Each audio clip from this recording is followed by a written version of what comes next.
Fritz is reading the chat. Maybe I should actually, oh no, there's more people. Were you a beneficiary of a carry-in lunch today? Yeah, no, we usually have those meetings during lunchtime, but now it's still so. You guys need some water or anything? Thank you. You got some water for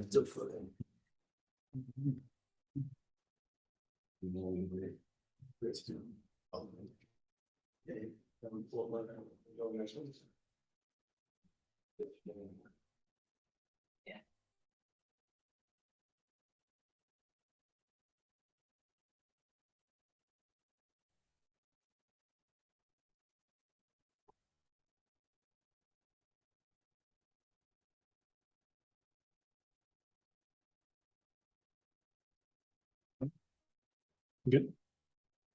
All right, thank you all for coming. We live going? Perfect, thank you, Ted. Call to order this meeting of the Motor Vehicle Sales Advisory Board. Thank you all for joining us here today. We're going to start with a welcome from Secretary Morales. Thank you, Kyle. Good afternoon, everyone. And thank you for being here today. Over the past few months, our team has been hard at work improving systems and strengthening support for dealers across the state. First, in November, we published our first ever Plates on Demand total outage procedure. This provides clear guidance for dealers during a declared total system outage and ensures consistency and proper use of dealer plates. I encourage all dealers to review this policy on our website. Everything is on our website. We also launched our system modernization project this past August. This effort expected to be completed on the spring of 2026.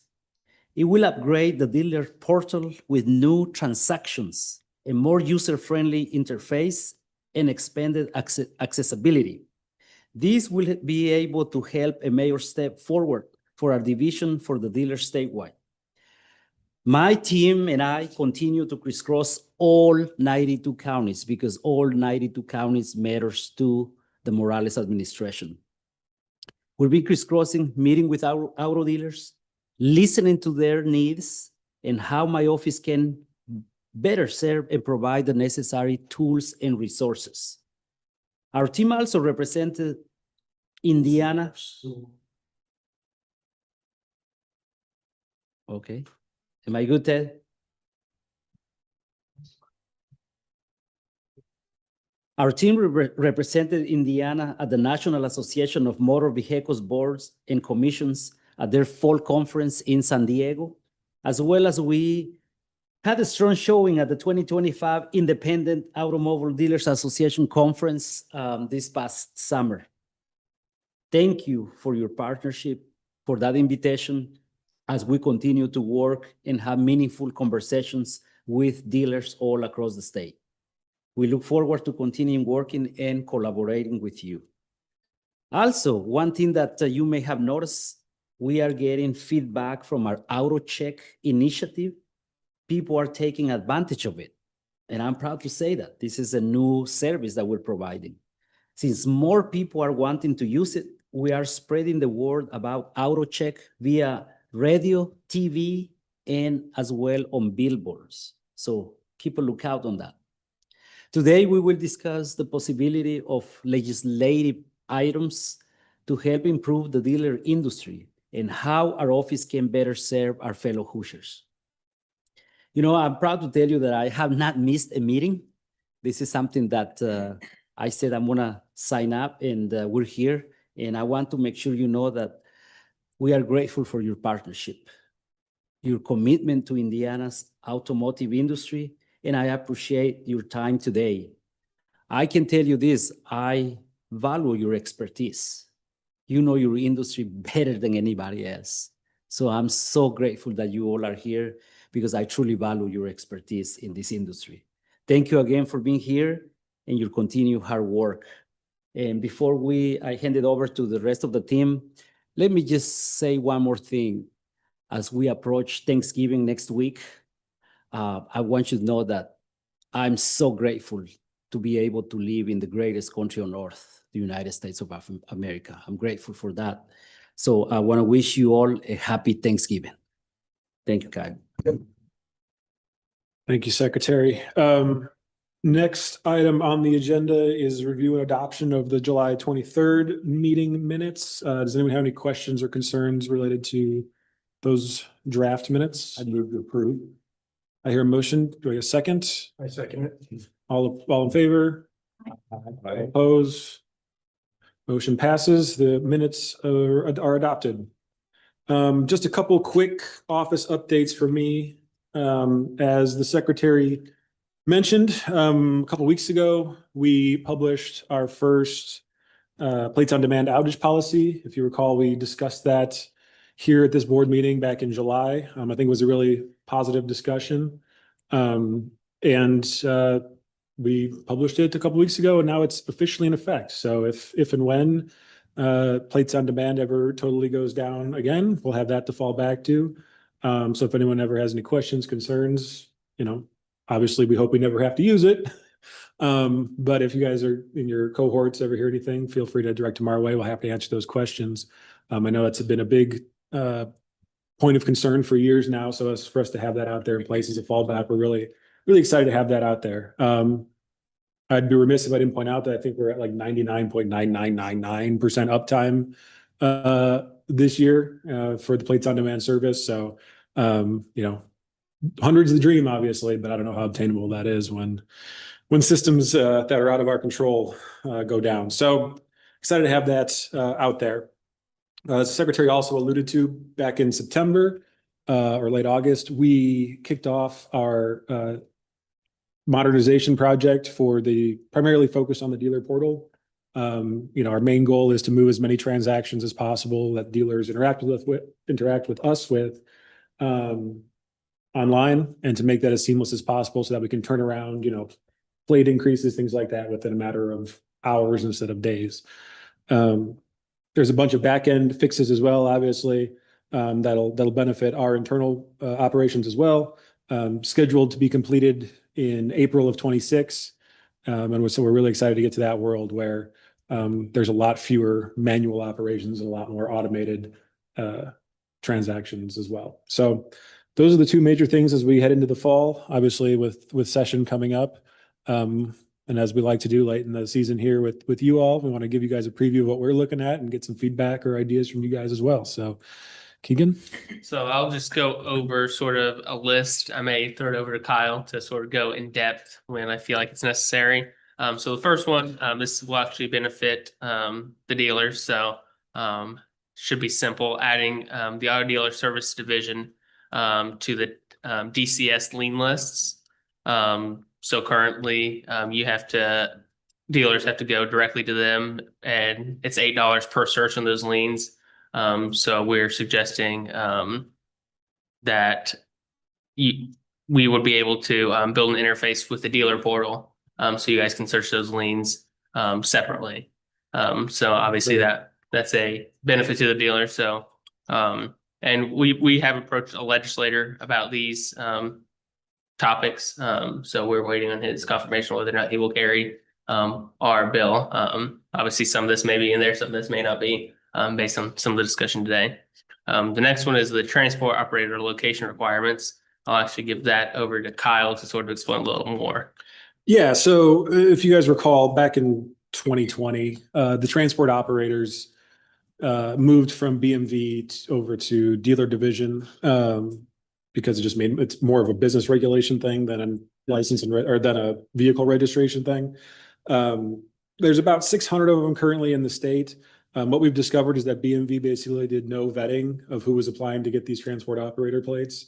And we've discovered over the course of the last couple of years that turns out there's at least a few of them that have hundreds, if not thousands of plates issued to them that actually have no physical presence here in Indiana. They're out of Virginia or Arizona. I suspect they're just companies that are going to where it's cheapest to get what they need. To us, at least generally speaking, the entities that we regulate have some nexus with Indiana. These companies don't.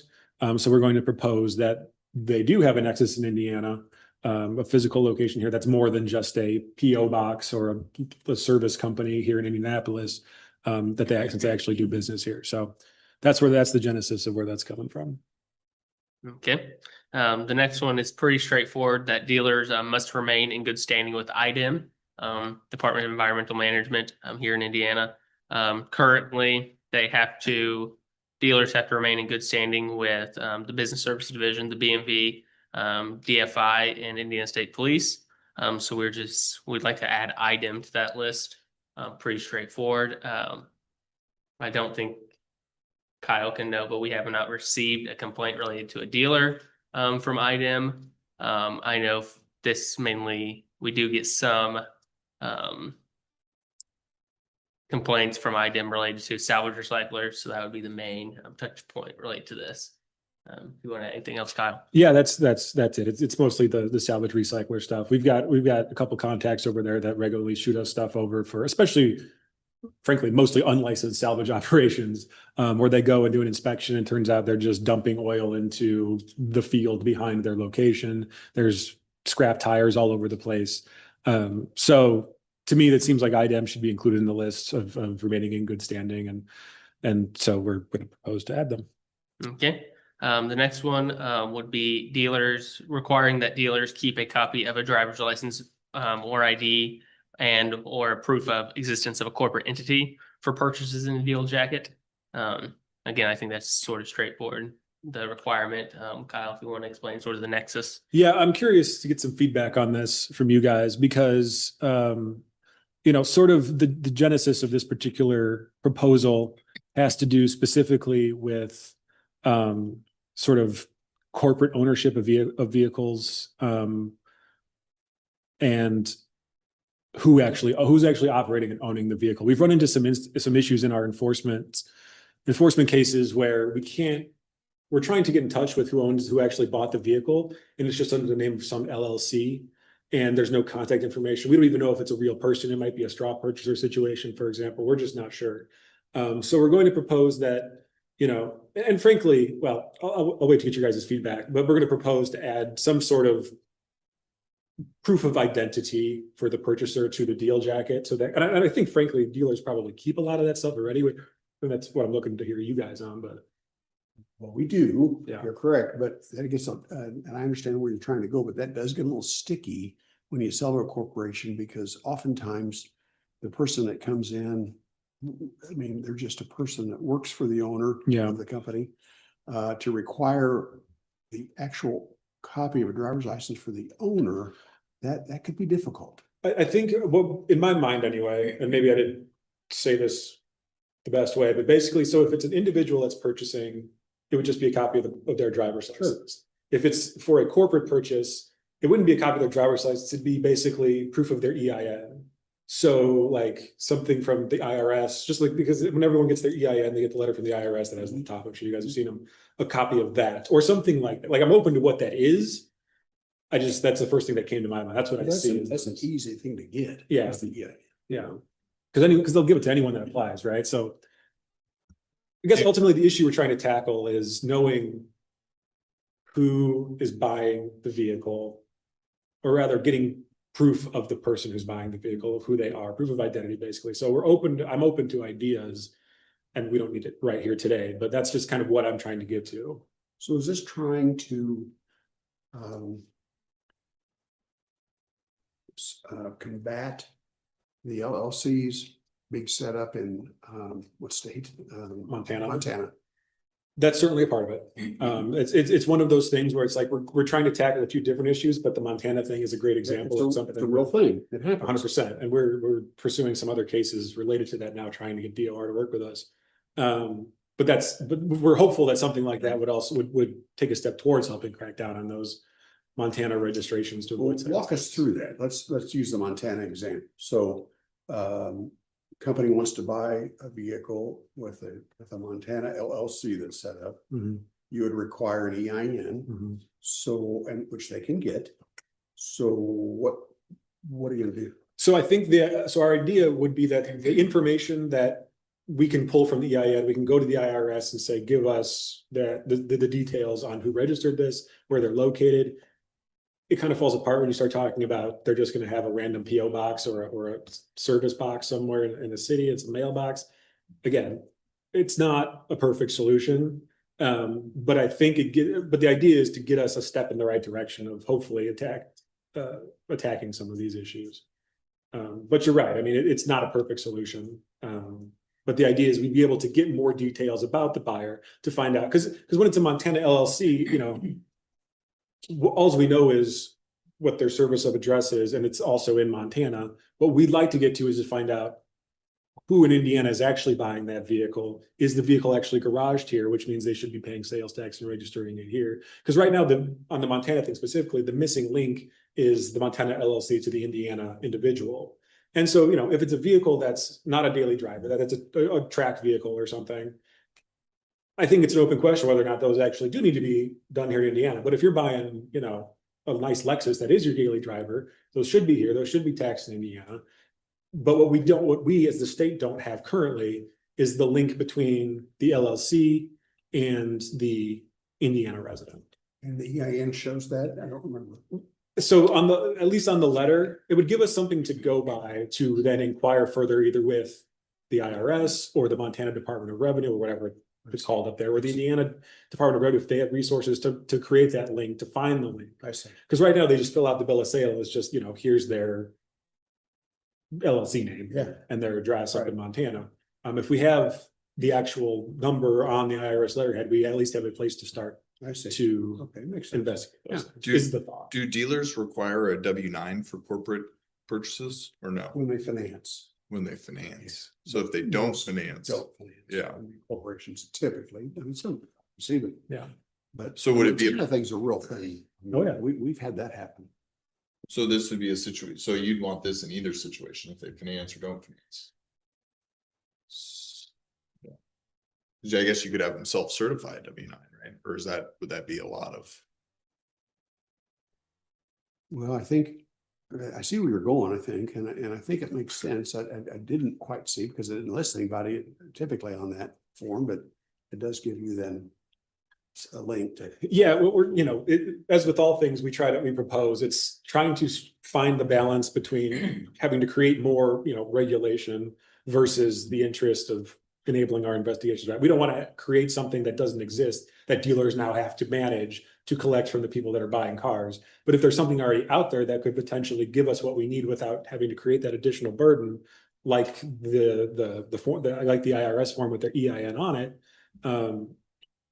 we're hopeful that would give us the step we need without having to create additional burden. You know, if we, in a perfect world, if I could just by fiat say, this is what dealers have to do now and say, well, you got to keep all this documentation, you know, that would help us do our job, but that's not feasible. It's So too much. how The would you police that then? So you're gonna require us to get a company's EIN, so I get that. Yeah. But then you will look at, how will you know, I don't know, how you're able to track all that? Yeah, I mean, we keep that in a deal jacket? yeah, that's the idea. It would just be another document that you keep in the deal jacket along with the bill of sale, the auction slip, all the stuff that you got to do now. So in the event of an audit, it would be another thing on the checklist, that we're looking for in the deal jacket. Because the Montana LLC is not illegal, what they're doing right now. Correct. Yes, it's just circumventing sales tax and Right. use tax or whatever. Yes, that's the issue, is that because ultimately it's not necessarily about, anyone can register a vehicle, any person, whether it's a business or an individual. The Montana thing, as you alluded to, comes up when the vehicle is actually garaged here in Indiana. It's used here in Indiana on a daily basis. There is no the vehicle might never even been to Montana, right? Oh, So, typically will not. yeah, and that is, I mean, illegal is, I don't know the right word, I don't know if it's a crime, but it's certainly a violation of Indiana law. And that's what I think we're all trying to tackle. Sure. No, I applaud you for doing that. I really do. Can the Indiana Secretaries of State office reach out to the Montana Secretary of State office and say, hey, give us because I go onto the SOS website almost daily to look up other LLCs because we're in the lending business. And it's actually getting better about listing managers, vice presidents, whereas it used to be like you could just list a registered agent. Now, I understand if you list a registered agent, you can't, that's not necessarily the person that. Right. But since you guys are the government, could you reach out to their government and say, hey, because I can't imagine, to the dealer's point, I don't think this is like a system-wide problem, it's a couple of people. So could you reach out to the Montana Secretary of State's office and just say, hey, who's the real person behind this LLC? So we have tried. I think Montana sort of prides themselves on this particular facet of their law. And so, and we're not, and you know, if you Google this issue, you'll see articles that come up, like, for example, California created and Utah recently followed in their footsteps, has created essentially what amounts to a snitch line, where if a California or Utah resident is driving down the freeway and they see a guy with a Montana plate especially, you can go on their website and punch in the plate number and it reports them to the California DMV. To answer your question directly, they have not gotten back to us. Kyle, I don't remember what's in it for them? What fee do they collect for this? They, LLC. Is there an exorbitant fee that they're collecting? I think it's a benefit to the companies that register the LLCs, and that's pretty much it. I don't know. I haven't been able to determine if or how the state sees any particular benefit to themselves. There might be a small fee associated with registering the LLC. But beyond that, that's not much of anything. The big win for the individual obviously is the sales tax issue. Well, I'm seeing more and more Montana plates. And I have to assume that's the reason. Yeah. So On the sales disclosure form, does somebody self-certify whether it's gonna be garage here or not? Not that I've ever seen, but they would know better than I would. So maybe you just add that question to the sales disclosure form, have them self-certify, and then if it turns out they aren't, you send at the registered address, send them a lien. You know, or a, some sort of tax. It's Montana and it's not gonna be garage here, boom, the state of Indiana sends them the respective sales tax bill. And then whether you collect on it. I don't know what our sister states do. Our contiguous states. So far as I can tell, pretty much everyone's in the same boat we are. I mean, this is why California and Utah are doing what they're doing. We haven't had any direct conversations with like Illinois, for example. But I think like I said, if you look up this issue online, everyone's talking about it. I mean, if you go onto the vintage car websites, the classic car websites, everyone on the forums are talking about it. Like, hey, you can just go to Montana and do it online, register an LLC for $1 a month or whatever it is that they charge up there. They're on billboards as soon as you cross the state line. It's like coming to Indiana to buy fireworks. They're everywhere. So yeah, I mean, I think everyone's kind of in the same boat because everyone's sort of struggling with what I mentioned, which is finding, tracking down the person that actually owns the Montana LLC to see if the vehicle's garaged here, used here, things like that. Well, thank you for looking into that. Yeah, that's a big deal. The next item is actually something we brought up last year. We talked about it a little bit in front of this board, but we did not move forward with it. The idea of a salesperson registration. So 23 states currently have a licensure requirement for auto salespeople. Indiana is not one of them. This would not be a cost. It would be more of a notification requirement that we currently envision. So you just have to provide the division certain information, name, address, date of birth, driver's license number for salespeople, and just inform us when those people are let go and then hire new ones. Kyle can flush out a little more. Love to get your thoughts on that. How much of a burden that would be. A lot. Why? Why do you want that? Why do you need that? So over the last 3 years, we've had at least 4 instances where we revoked a dealer's license because for a variety of fraudulent reasons, or reasons that they were committing fraud. And they ended up doing one of 2 things, either going to work for a different dealer, committing their fraudulent activities and getting that dealer's license revoked as well, or having their wife, girlfriend, best friend, whatever, apply for a license in their name, or excuse me, in the friend's name, and then them actually being the person that's selling the vehicles, but not actually an owner of the dealership. In the first instance, in the first scenario, we don't want honest dealers getting suckered in by people that have a history of fraud, essentially. And the idea is, and frankly, there's two parts to this proposal, right? There's the actual, we're calling it registration because there's not actually a license being issued. That basically just tells us these people are acting as salespeople in Indiana. The second part of this is giving us the authority to ban those people from acting as salespeople in the state of Indiana. The problem with the second part is you can't really do it unless you have the information gathered from the first part, right? Their information. So it's sort of a chicken and egg thing. Like, so we don't want these people that we know are bad actors that have operated dealerships to the point where they got their license taken and fined all this money, to then be able to just turn around and act as a salesperson, either for their friend or for a previously honest dealer and just get suckered into it. So that's kind of the genesis of that. I think it's, to your point, I think what you were getting at is, as an initial, like getting it up and running would be the largest burden, because everyone's already got their existing staff that they would then need to give us the registration information about. And then after that, it's just keeping it updated. We're looking at probably once a year when you go to renew the license, ask if there's any changes that need to be made. Once we get this new dealer portal system going, is sort of the idea.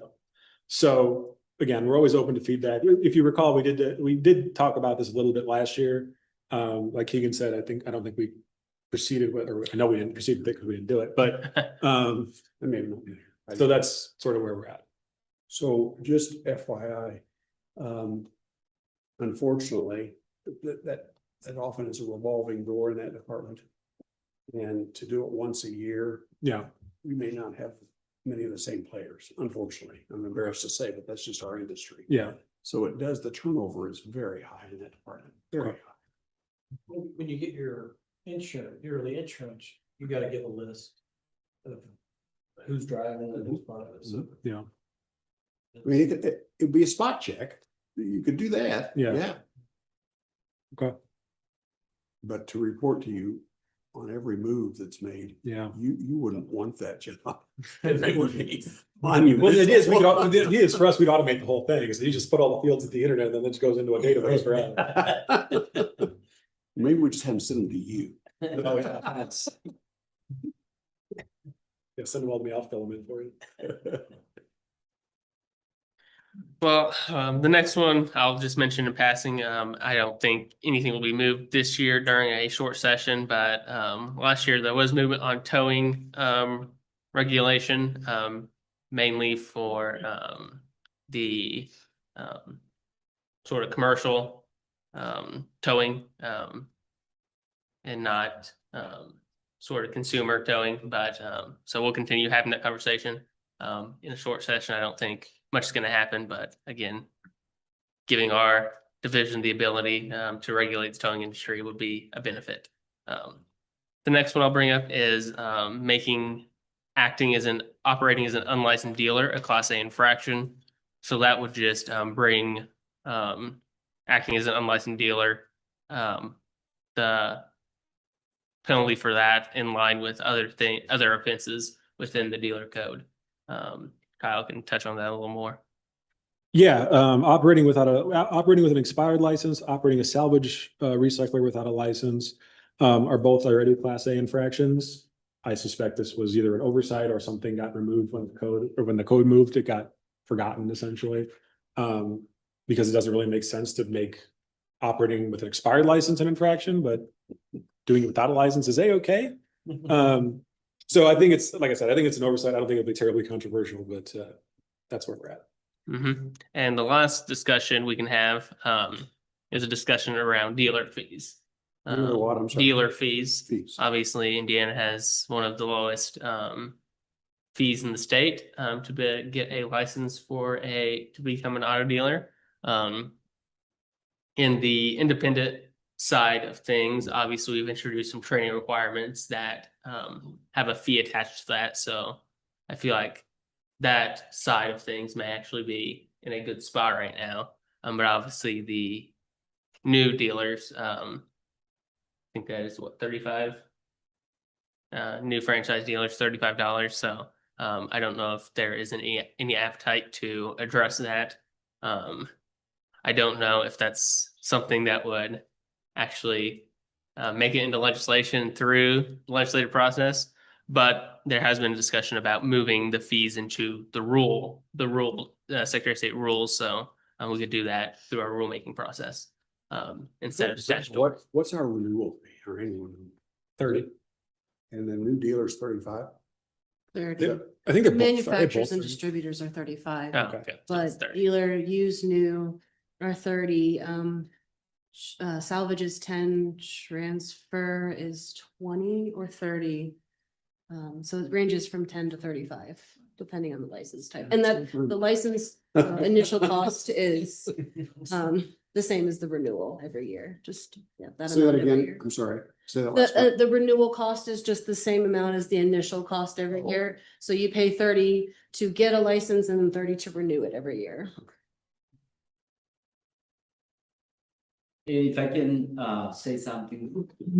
Whereas I've been meeting with auto dealers from both independent or the new franchise, they bring this to my attention. They're like, look, it's only $30. Like, this is nothing. And, you know, everybody wants to get into this industry. We need to start rooting out some of the few bad actors out there doing this. So, you know, when you start your LLC in our business services division, you only pay $100, which, by the way, it's great. In some other states, you have to pay so much money. Again, I think $10 up to 30 for you guys, including manufacturing, is nothing. So, Agreed. and obviously, we want to make sure that only, you know, good, qualified, competent people get into this industry. And, you know, obviously, if you're willing to get into this industry, you know, you have to pay your dues. But I disagree. I don't think $10 is nothing. So I think we need to look into increasing the fee in that. I've been hearing that a lot, but you guys are the board. So we're relying on you to see if this is a good idea, not a good idea, and what may be a good fee. Have you done any research in other states? Yeah, we've got the data. I don't have it on hand, but I mean, I think, for example, Illinois might be like 250. Obviously, they're the most expensive around us, but even like Kentucky and Ohio, they're at least 100. And so we in fact, I've got the spreadsheet that has every data broke down or every state broke down. If you guys are interested in it, but yeah, I mean, I think we're the lowest in the country, if No not kidding, tied for the really? lowest. Yeah. And it hasn't, you know, if you look at the statute, I don't think it's changed since 2000, maybe, as far back as I went. So, yeah, it's been a minute, hasn't adjusted for the times or for inflation or anything. And it is the lowest in the country. So, I can't see any pushback from the new car dealers. That's understandable. yeah. That is all that is on our list. I know the independent dealers have some potential language about sort of refreshing the training requirements, what those fees look like, who has to take that training. So we'll continue those conversations with them throughout the next few weeks. But if anybody else has anything else to add on any of this, let us know. Are any of these items, Tim talked to you, good idea, bad idea? This is what we need to hear from you guys. If it's a bad idea, it's okay. We don't have to discuss about it, so we can. I don't think they're bad ideas, certainly at all. None are bad ideas. I think there's some tentacles attached to some of them that we have to kind of maybe think through. But none of them give me personally any heartburn, you know, it's just, again, there's some things out there. Mhm. Yeah, obviously the most in terms of work intensive for the dealers would be that salesperson registration idea.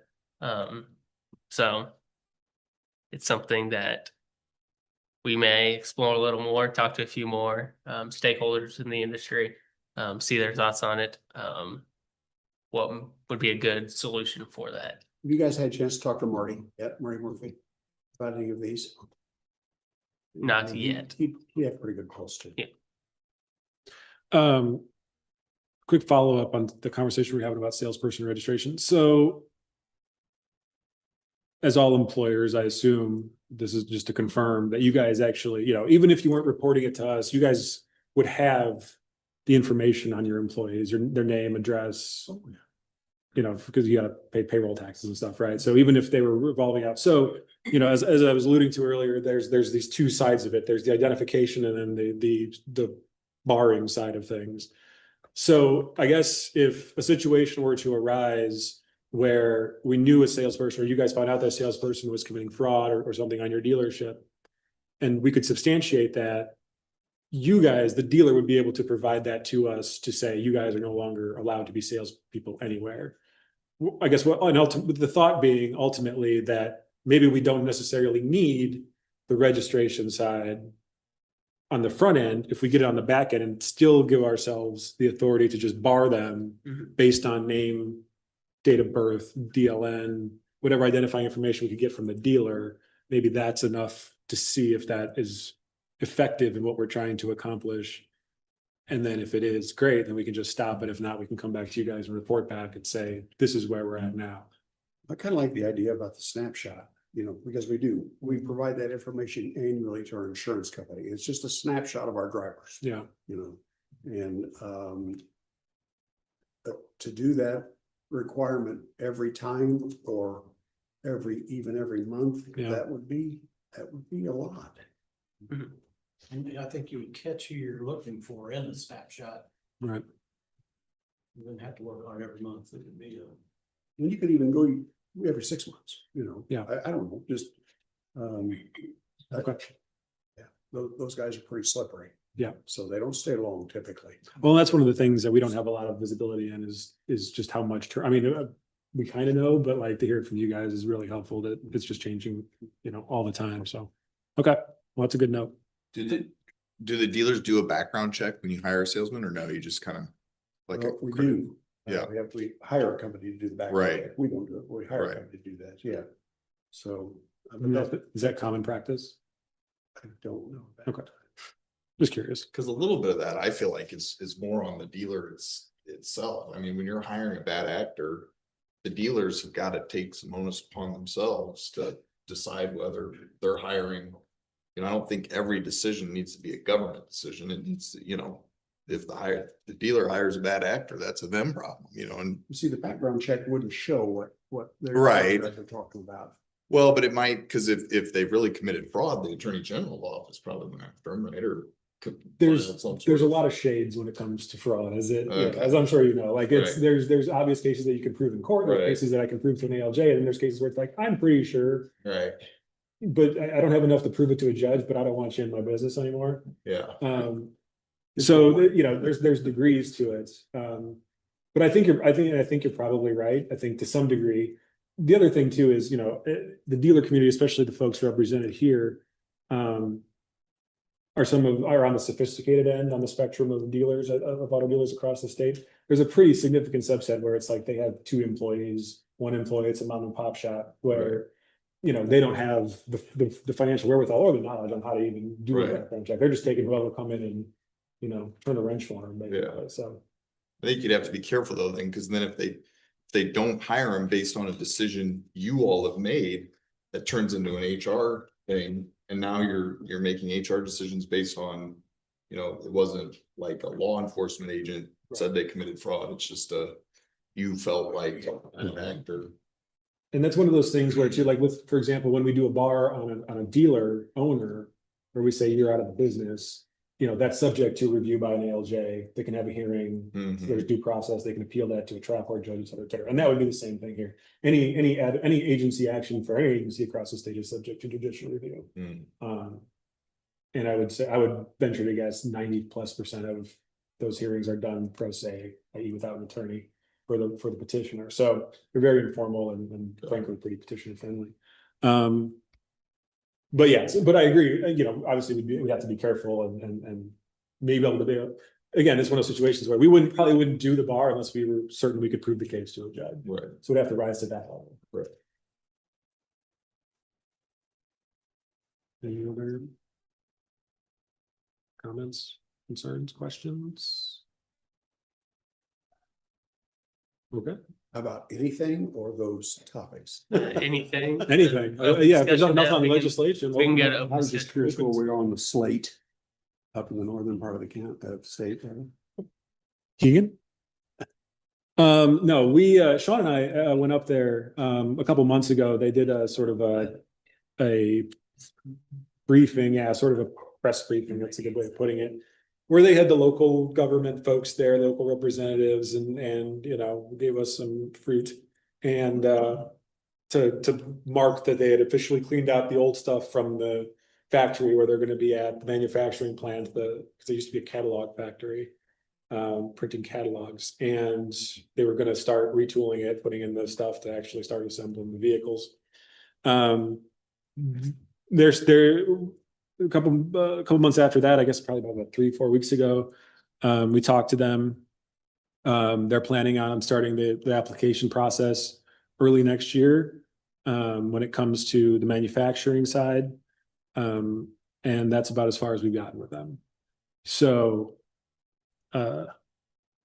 they're not gonna start, you know, rolling things off the line until the end of 26, end of 26, so they got plenty of time. You know, I think you guys know we're pretty responsive when it comes to applications. So they got plenty of time to sort of figure it out.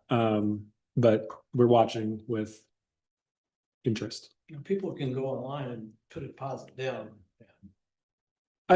Yes, they can. They're moving. They're planning on it. Well, understand, we will be fighting that. I understand. The dealer association.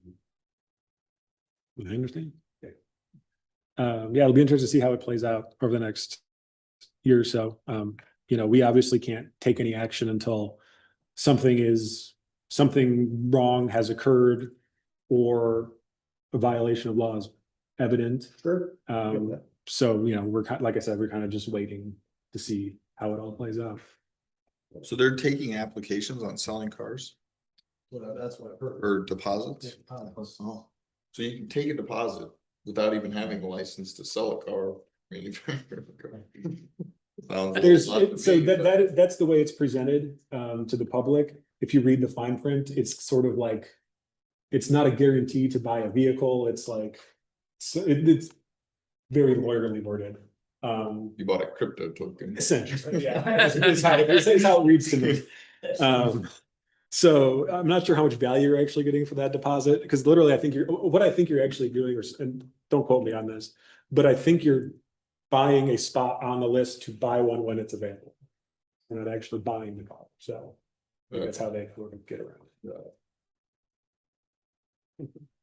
Rachel, not to put you on the spot, but have you heard anything from your association, from the manufacturers on this?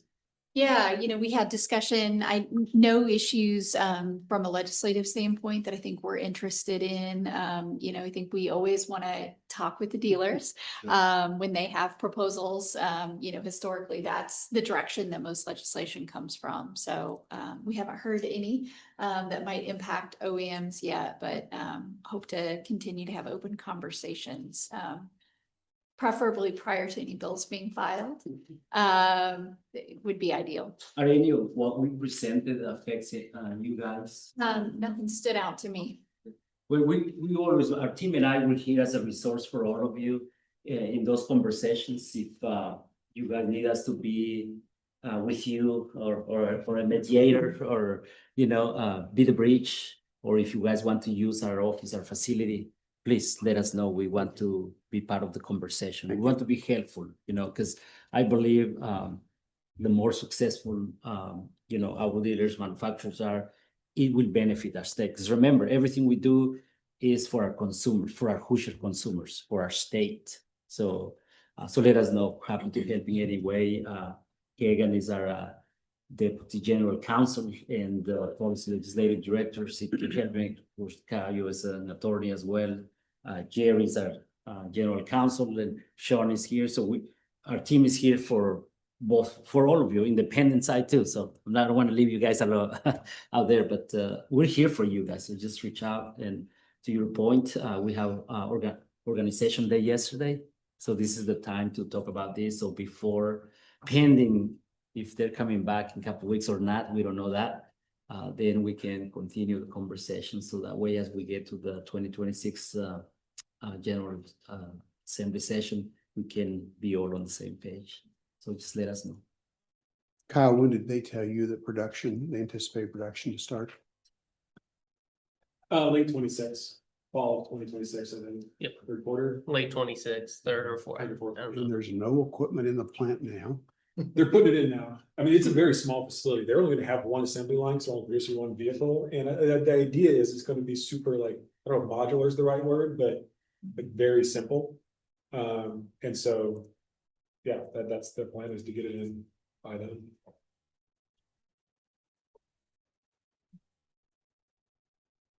Thank you. Yeah, I mean, it's supposed to be pretty plug and play, I think, so for the vehicle too, that's their whole length, that's why they think they're gonna be able to beat everyone on price, so. Any other questions, comments about whether legislative or otherwise, about the world in general? Audience. What's that? Yeah, I want to ask the audience. Anybody? Anyone from the public have any comments or?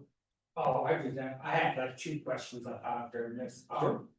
Is there a way to like look at, on an annual basis, how many automobiles are sold to a purchaser that is a Montana LLC? Like, just so we have that data point of, is it 3 or 4 times a month, or is it 600 a year? That was we have a data frequency of that. To some degree, yes. So our sales data is sort of indirect based on an interim late issuance. So if they either pay in cash or they just don't get an interim tag, we don't really know that deal happened. With that said, we're working on, it's a lot of data to sift through, and our computers crash every time we try to run the query, frankly. So we're gonna have to like do some, anyway, point is, we're working on getting that data.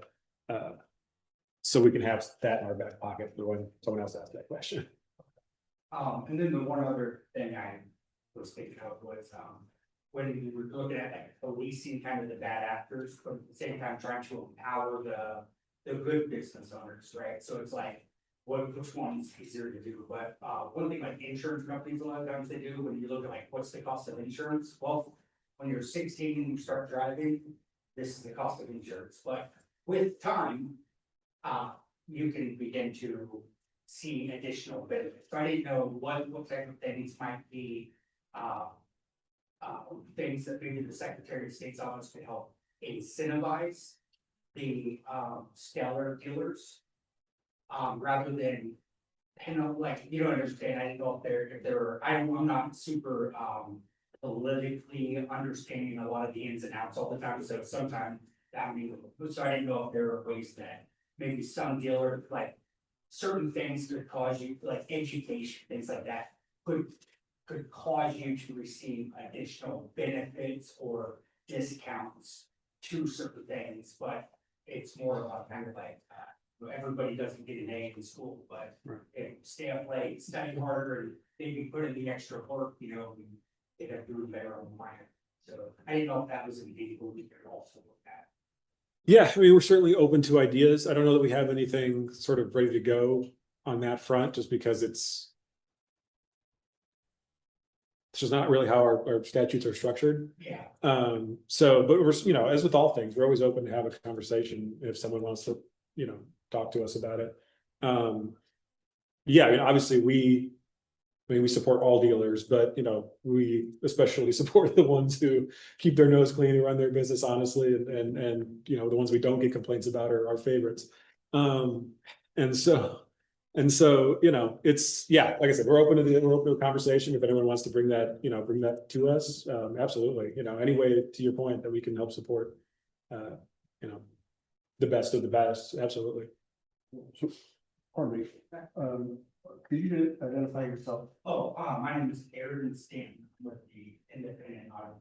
Okay, right. So on the new car side, the manufacturers, Rachel would be able to back me on this. We are held to a different. We are held, I'm sorry, to a standard. Yeah. So they know everything that we do from the new car side. So I don't think the Secretary of State need to be involved in that part. I appreciate what you're saying. Yeah. We all like to get credits and things. But I think that may be already in place from the new car side, not maybe from the independent. Okay.